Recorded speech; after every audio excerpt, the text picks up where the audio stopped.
Warm welcome to our committee. Well, over the last 2 hours, there have been quite a lot of questions for you. But there's one that I would like to look at more deeply with you, and that's the issue of digital currencies and cryptocurrencies.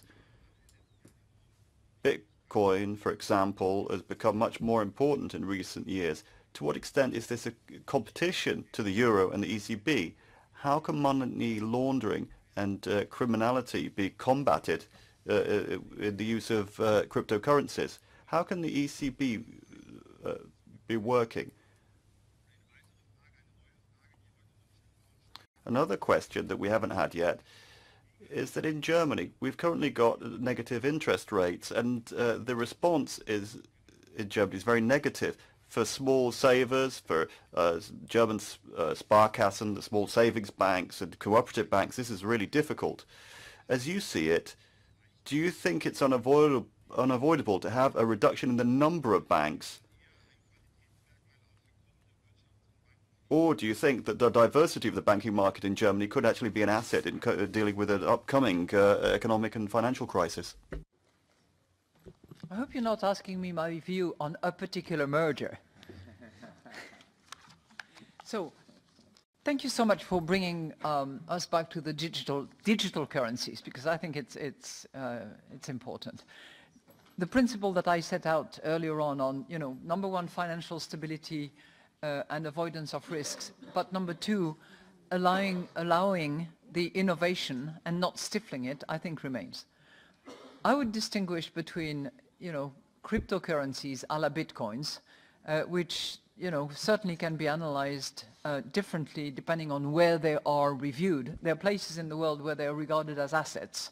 There are places in the world where they're regarded as currencies. There are places in the world where they're regarded as securities. So there's a whole chaos of the proper analytical framework for such thing.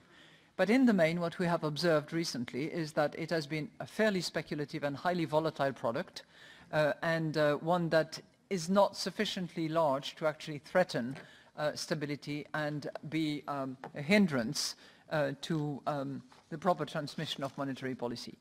I would distinguish that from the stable coins, which are, in my view, a different type of animal, and which probably have a different future.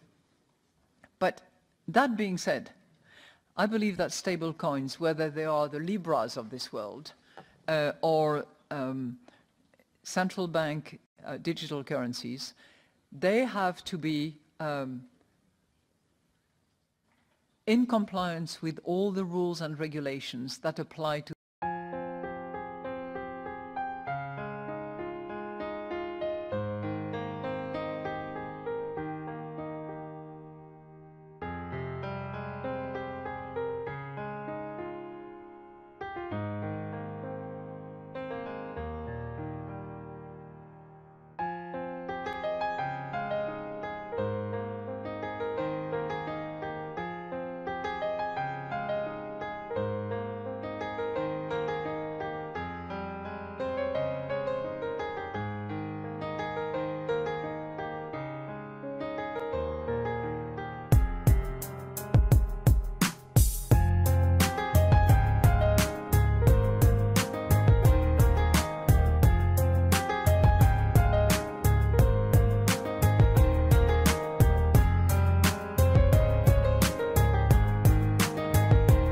activity. So I'm not overly concerned about, is it a bank?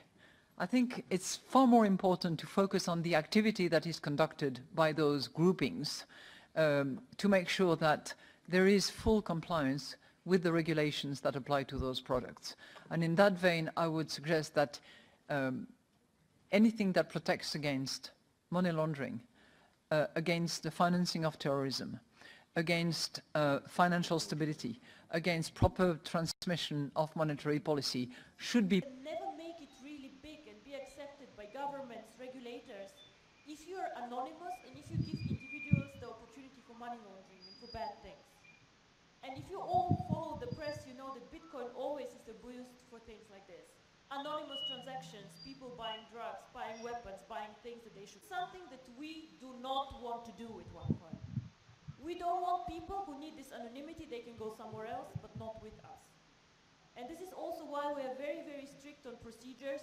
Whoever joins Onecoin does a KYC procedure where you upload your ID card, and we do everything that the regulator even does not want us to do, but we do this to show that we are a legitimate business to stay. We cannot grow this company really big and be a global player if we don't play by the rules. And this is very important. Paramount when assessing whether those products should be allowed to prosper in our region of the world and possibly in other places, which is why I was really pleased to see that Benoît Cœuré of the ECB was tasked by the G7 to actually look at those digital currencies, consult as broadly as possible, and come back with some findings as to, its appropriateness or not. Thank you. Now for non-attached, we have Per Nicola Pedicini.